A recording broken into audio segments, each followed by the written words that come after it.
আমরা যে বইটা থেকে আজকে কয়েক মিনিট কথা শুনবো, বইটার নাম কি? তাফসির মাহফিলের একমাত্র সিলেবাস আল কোরআন, ঠিক কি না? এই কোরআনের বাইরে কথা বললে এখানে খাওয়া নাই, আছে মাইর, আছে কি? এখানে যদি কেউ গীতা পাঠ করে মাইর দিবেন না? শ্রীমত ভগবত গীতা, ত্রিপিটক এগুলো পাঠ করলে মাইর আছে না নাই? কিন্তু এখানে কোরআন থেকে তেলাওয়াত হলে আমাদের তাকবীর চলে, চিল্লা এখন, ঠিক কিনা?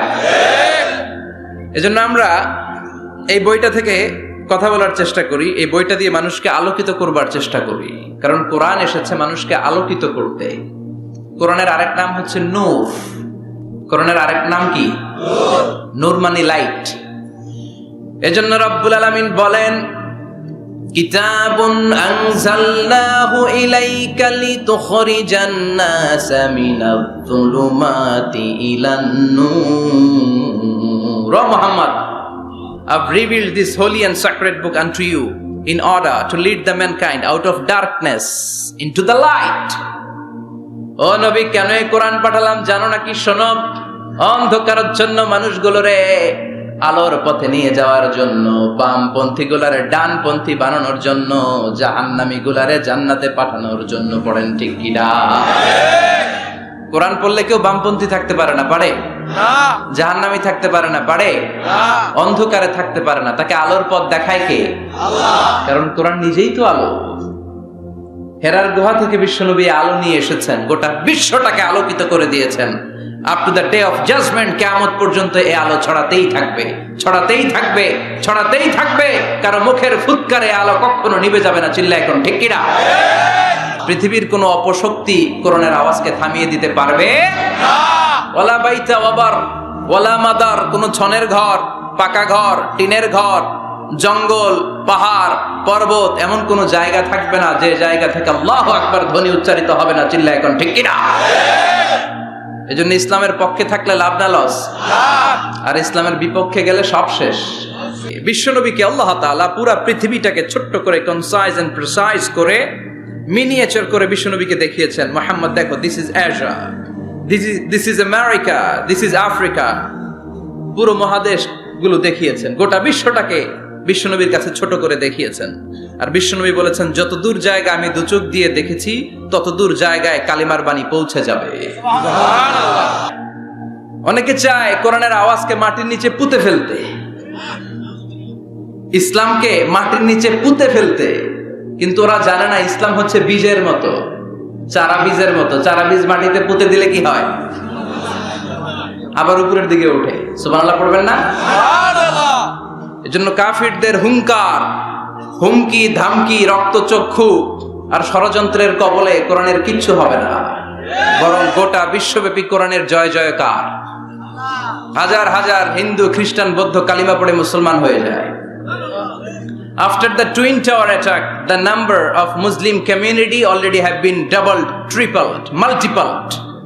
Twin Tower attack এর আগে মুসলমান আমেরিকাতে যা ছিল, এখন 2 গুণ, 3 গুণ, 4 গুণ, 5 গুণ হয়ে গিয়েছে। ইউরোপ আমেরিকাতে মসজিদের সংখ্যা যা ছিল, এখন বেড়ে অনেক গুণ বেশি হয়ে গিয়েছে। দিন দিন লোকজন কালিমা পড়ে কনভার্টেড মুসলিম হতে শুরু করেছে।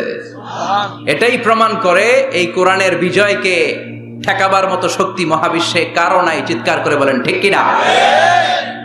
এজন্য আল্লাহ বললেন, নবী, কিতাবুন আনজালনাহু ইলাইকা লিতুখরিজান নাসা মিনাজ যুলুমাতি ইলান নূর। এই কিতাবটাকে আমি দিয়েছি অন্ধকারের জন্য মানুষগুলোকে, এই কিতাবের আলোকে আপনি আলোকিত করে দিবেন।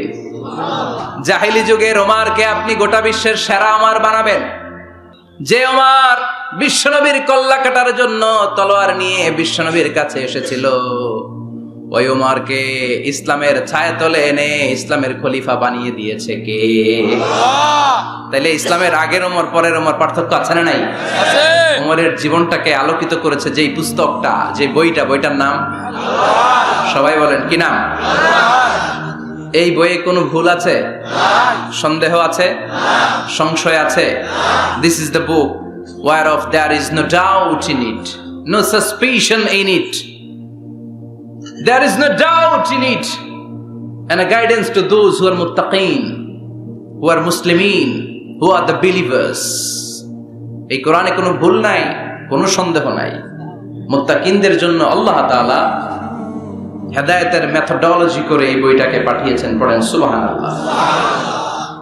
এই বইটা এমন বই যে বইটা ১৫০০ বছর পর্যন্ত আমাদের সমাজে, জীবনে, ফ্যামিলিতে লেগে যাওয়া যত জট ছিল সব জটগুলোকে খুলে সমাধানের আলো দেখিয়েছে। বলেন ঠিক কিনা? This book is a problem solving methodology. এই বইটা সমস্যার সমাধান করে দেয়, জট খুলে দেয়, ঝামেলার নিরসন করে দেয়। নাকি কোরআন জট লাগায়? নাকি পেঁচ লাগায়? পেঁচ লাগায় না খোলে? তার মানে সব সমস্যার সমাধান দিতে পারে। সমাধান চাও যদি জীবনে, মরণে ফিরে যাও, খুঁজে নাও, চোখ রাখো কোরআনে। চোখ রাখবেন কোথায়? না এটিএন বাংলার পর্দায়, জি বাংলার পর্দায়, স্টার জলসা, কিরণমালা, কোথায় রাখবেন? সবাই পড়েন। সমাধান চাও যদি জীবনে, মরণে ফিরে যাও, খুঁজে নাও, চোখ রাখো কোরআনে। If you want the solution this দুনিয়া এন্ড আখিরা, go back, have a look to the holy কোরআনে। সুবহানাল্লাহ। Go back, have a look to the holy Quran. যাও তোমার চেয়ারে বসো, হেলান দিয়ে বইটা খোলো আর চোখ বোলাও। তোমার সমস্যার সমাধান এনে দিতে পারে কে? আল্লাহ।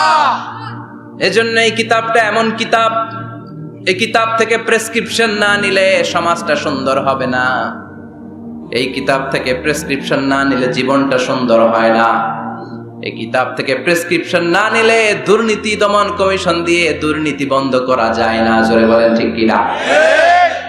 এই কিতাব থেকে প্রেসক্রিপশন নিলে সব ঠান্ডা, সবকিছুর সমাধান হয়ে যাবে। এজন্য জীবনে মরণে এই কিতাবটাকে সাথী বানাতে হবে। রাজি আছেন তো? নাকি শুধু তাফসির মাহফিলে বয়ান শুনে শেষ? কোরআন তেলাওয়াত করতে রাজি আছেন তো? Our duties to the holy and sacred book, holy Quran. আমাদের যে সমস্ত দায়িত্ব আছে এই কিতাবের প্রতি, তার প্রথম দায়িত্ব হচ্ছে recitation of this holy book. প্রতিদিন এই বইটাকে তেলাওয়াত করা, আবৃত্তি করা, সুন্দর কণ্ঠে আবৃত্তি করা। বিশ্বনবী বলেছেন, মান লাম ইয়াতাগান্না বিল কোরআন ফালাইসা মিন্না। যে সুন্দর কণ্ঠে কোরআন তেলাওয়াত করে না, সে আমার উম্মত হতে পারে না। এজন্য কোরআন তেলাওয়াতের দরকার আছে না নাই? কোরআন তেলাওয়াত করেন তো? কিয়ামতের দিন কোরআন যদি আমাদের বিরুদ্ধে দাঁড়ায়, জান্নাতের দরজা খুলবে না আটকে যাবে? এজন্য প্রথমত প্রতিদিন আমরা কোরআনের তেলাওয়াত করব। রাজি আছেন? মনে থাকবে? যারা কোরআন জানেন না, হুজুর কোরআন শিক্ষার আসর একটা করবেন সান্ধ্যকালীন রমজান মাসে। মুরব্বীরা, বয়স্করা যারা কোরআন পড়তে পারে না, তারা এখানে এসে কোরআন শিখবেন। রাজি আছেন তো? আমরা কোরআন জেনে বুঝে মরতে চাই। রাজি আছেন? কোরআন শিখলেও লাভ, শিখাইলেও লাভ। খায়রুকুম মান তাআল্লামাল কুরআনা ওয়া আল্লামা। The best person among you who reads Quran by himself and teaches it to others. সবচেয়ে সেরা আল্লাহর কাছে সে যে নিজেও কোরআন পড়ে অন্যেরও পড়ায় দেয়। আপনি যদি কাউকে শুধু সূরাতুল ফাতিহাটা শিখিয়ে দেন, সে সারা জীবনের নামাজে যত সূরা ফাতিহা পড়বে তার সওয়াব তো তার থাকবেই, ওইটার একটা পার্সেন্টেজ সওয়াব আপনার আমলনামায় আছে না নাই? কি এক কিতাব! এক অক্ষর পড়লে 10টা নেকি। সুবহানাল্লাহ বাড়িতে যায় বললেন, সুবহানাল্লাহ। এক আয়াত পড়লে জান্নাতের বিল্ডিং এক এক তলা করে লম্বা হতে থাকে। তেলাওয়াত নিজ কান দিয়ে ঠান্ডা মাথায় শুনলে আকাশ থেকে রহমতের ঝিরিঝিরি বারিধারা নামতে থাকে। অন্যকে শিখাইয়ে দিলে আল্লাহর কাছে শ্রেষ্ঠ লোকদের তালিকায় নাম চলে যায়। এজন্য কোরআনের সাথে অ্যাটাচমেন্ট উইথ দ্য হোলি কোরআন বাড়ানোর দরকার আছে না নাই? কোরআনের প্রতি আমাদের আরেকটা দায়িত্ব হচ্ছে টু মেমোরাইজ দ্য হোলি বুক কোরআন। কোরআনকে মুখস্থ করা। অনেকে মনে করে যারা হেফজখানায় পড়ছে এদেরই দায়িত্ব কোরআন মুখস্থ, এরাই করবে। না, এটা আমাদের সবার দায়িত্ব, এটা গ্লোবাল দায়িত্ব, এটা পুরো উম্মার দায়িত্ব। আমরা যে যতটুকু পারি, যতগুলো সূরা পারি মুখস্থ করার চেষ্টা করব। রাজি আছেন? সবাই রাজি আছেন তো? কোরআনের প্রতি আমাদের সবচেয়ে বড় দায়িত্ব হচ্ছে মাতৃভাষায় আমাদের এই কোরআনকে বুঝতে হবে। ঠিক কি না? আল্লাহ কি বলছেন, কি আমাদেরকে জানাতে চাইলেন, সব আল্লাহ বলে দিয়েছেন এই কোরআনে। নতুন করে আল্লাহ আকাশ থেকে কিছু আর পাঠাবে? সব সমাধান এই বইয়ের ভিতরে দিয়ে দিয়েছে। তো আল্লাহ কি সমাধান দিলেন, কি রোড ম্যাপ দিলেন, কি কর্মসূচি ঘোষণা করলেন, জানার দরকার আছে না নাই? এজন্য কোরআনের বঙ্গানুবাদ পড়বেন। বাংলা ভাষায় কোরআন পাওয়া যায়, মোবাইলে অ্যাপস পাওয়া যায়। সব জায়গায় আমরা বলি মোবাইলের অ্যাপসে বাংলা কোরআন রাখবেন, তাফসির রাখবেন। ইসলামিক লাইব্রেরিগুলো থেকে কোরআনের বঙ্গানুবাদ নিয়ে আসবেন। রমাদানে 7 খতম 8 খতমের কোনো দরকার নাই, একটা খতম দেন আর বাকি সময়টা মাতৃভাষায় পড়েন। আল্লাহ কি বলতে চাইল?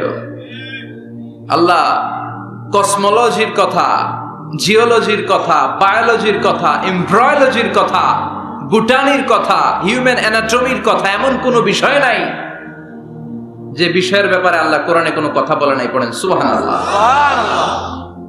এজন্য মাতৃভাষায় কোরআন বুঝতে হবে। প্রতিদিন একটা করে আয়াত হলেও আমরা কোরআনের বাংলা অনুবাদ পড়ার চেষ্টা করব। রাজি আছেন? বাংলায় কোরআন পড়বো। কোন ভাষায়? সবাই রাজি তো? আওয়াজ করে পড়েন ইনশাআল্লাহ। আল্লাহ তুমি কবুল করো, আল্লাহ তুমি বরকত দাও।